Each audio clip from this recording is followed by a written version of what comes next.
अरे ये मोदी जी की सरकार है, हम मजबूत हैं। 140 करोड़ लोगों के सामर्थ्य पर हमें भरोसा है। भारत की अर्थव्यवस्था दुनिया की सबसे तेज के साथ बढ़ने वाली अर्थव्यवस्था है।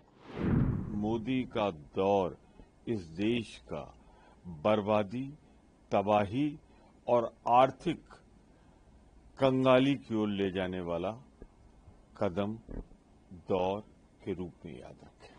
ट्रंप ने सबसे बड़ा डंडा हमारे ऊपर चला दिया। देखिए, दो उदाहरण हैं दुनिया के सामने और हमारे देश के सामने। 1998 में इसी भारतीय जनता पार्टी की सरकार में, कांग्रेस में तो हिम्मत थी नहीं, आपको ध्यान हो कि हमने परमाणु परीक्षण किया और अमेरिका ने और अमेरिका के कई एक सहयोगी देशों ने हमारे ऊपर इकोनॉमिक सैंक्शन लगा दिए। हमने क्या किया या हमारे देश के लोगों ने क्या किया? हमारे भारत के लोगों में सामर्थ्य है। हम 140 करोड़ के देश हैं। उस वक्त भी अटल जी के तौर पर एक मजबूत प्रधानमंत्री इस देश को था। आज तो उनसे भी ज्यादा जो है मोदी जी मजबूत प्रधानमंत्री हैं। हमारी इकोनॉमी 1999 से जो बढ़नी स्टार्ट हुई, जब तक कि ये कांग्रेस ने जो है तमाशा नहीं किया, चिदम्बरम और सभी लोगों ने करप्शन स्टार्ट नहीं किया, तो 2007-8 तक भारत की इकोनॉमी 8-9% के रफ्तार से बढ़ती रही। आज हमारे पास मौका है, हमारे पास नेतृत्व है, तो ये उदाहरण सामने है। और भारत जो है उसकी जो इकोनॉमी अभी 6-7% पर है, मैं दावे के साथ कह सकता हूं कि 10%, 12% पर किस दिन चला जाएगा नहीं पता। दूसरा उदाहरण है कि 1965 में, मैं इसीलिए बातें कह रहा हूं कि माननीय मोदी जी इस एशिया महादेश में सिंगापुर के जो प्रधानमंत्री हैं ली क्वान यू, जिन्होंने कि सिंगापुर बनाया, 1965 में मलेशिया ने उनको बाहर कर दिया सिंगापुर को, क्योंकि वो गरीब जगह था। अभी ऑर्चिड रोड जो उनका सबसे फेमस रोड है सिंगापुर का, जाएंगे तो उसके एक स्टेशन का नाम जो है वो धोबी घाट आज भी है। धोबी घाट मतलब कपड़े धोते थे लोग। आज सिंगापुर कहाँ है, मलेशिया क्या है? अरे ये मोदी जी की सरकार है, हम मजबूत हैं। 140 करोड़ लोगों के सामर्थ्य पर हमें भरोसा है। इन चीजों से कोई फर्क नहीं पड़ता। राहुल को देश का साथ देने के बजाय वो कहीं न कहीं ट्रंप का साथ। राहुल गांधी पाकिस्तान की बात कर रहे हैं, राहुल गांधी चीन की बात करते हैं, राहुल गांधी सोरोस फाउंडेशन के आका जो हैं जॉर्ज सोरोस, उनकी बात करते हैं। तो निश्चित तौर पर जो जितनी विदेशी शक्तियां भारत को कमजोर करना चाहती हैं, उसके प्रणेता, उसके नेतृत्वकर्ता, उसके मार्गदर्शक राहुल गांधी। मुझको लगता है कि जो अंतर्राष्ट्रीय वैदेशिक नीति और विदेश व्यापार की जो प्रक्रियाएं होती हैं उससे विपक्ष अवगत नहीं है। पहली बात तो ये डेड इकोनॉमी का शब्द जो लाए हैं ना, ये उनकी डेड जो सोच है, मानसिकता है, उसका प्रतीक है।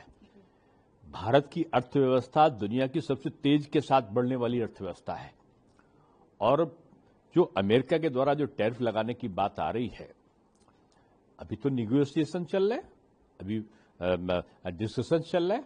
कहीं किसी भी देश के साथ में जब व्यापार होता है तो निगोशिएशंस होते हैं और भारत अपना पक्ष रखता है और दूसरे देश दूसरा पक्ष रखते हैं और इस प्रकार की वार्ता अमेरिका से अभी सतत जारी भी है।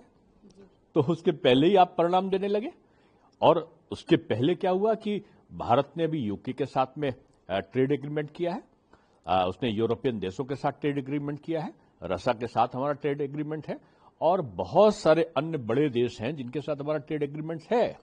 भारत एक ऐसा देश है जो निर्यात पर निर्भर नहीं है और जो देश निर्यात पर निर्भर नहीं होता है उसका सबसे बड़ा कारण होता है कि उसके अपने देश में बहुत बड़ी मात्रा में उपभोक्ता स्वयं मौजूद होते हैं। डोमेस्टिक जो कंज्यूमर है वो भारत में बहुत सारा है और हम आत्मनिर्भरता की तरफ बढ़ रहे हैं। यानी हमको निर्यात में अगर कहीं कमी आती है तो हम दूसरे स्थान पर उसकी पूरी करने की स्थिति में रहते हैं। हमने यूरोप से भी निगोशिएशन किए हैं, यूके से भी निगोशिएशन किए हैं, दुनिया के और देशों में जहां भी हमारा व्यापार है, अमेरिका से भी जब वार्ता होगी तो उनसे भी निगोशिएशन होंगे। लेकिन भारत की स्थिति पे बहुत बड़ा अंतर आ जाएगा ऐसा कहना, ये मैं समझता हूं ठीक नहीं है, क्योंकि हमारा जो व्यवसाय है वो केवल निर्यात पर निर्भर नहीं है। हमने निर्यात को अपने वहां का जो उत्पादन है उस उत्पादन के उपभोक्ता हमारे ही देश में बहुत बड़ी मात्रा में है। तो जो हमने आत्मनिर्भर भारत का जो नारा दिया है ना, वो इस प्रकार की संभावनाओं को बहुत अधिक जिसको कहना चाहिए कि वो परेशान करने से रोकती है। जब आपके प्रधानमंत्री की पीयूष गोयल जी आवाज नहीं निकलती, 30 बार कह चुका नरेंद्र मोदी जी आपसे, देश से, दुनिया ने सुना कि सीज फायर अमेरिका ने करा है, आप तो बोलते ही नहीं। अर्थव्यवस्था के बारे में उसने जो बात कही है उसके बाद उसको पलट के जवाब प्रधानमंत्री जी आपको देना है।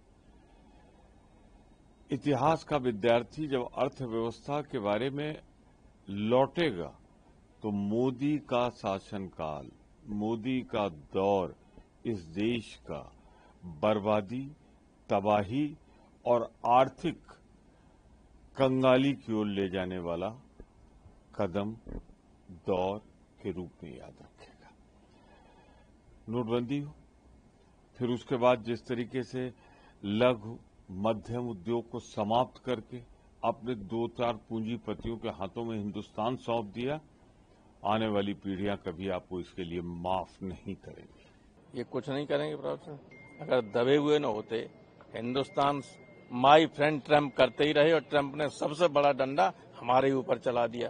क्या करेंगे पीयूष गोयल? ये देश के जनता को गुमराह कर रहे हैं। हिंदुस्तान की सारी इकोनॉमी को गिरवी रख दिया अमेरिका के सामने। हिंदुस्तान की इकोनॉमी की स्थिति बहुत ही खराब है। अब यहाँ आपको चमक दमक लगती है यहाँ दिल्ली में, आप यहाँ से निकल के जाइए देहात में, देहात 90% तो देहात में ही है। वहाँ क्या हालत है ये देखिए आप इकोनॉमी की।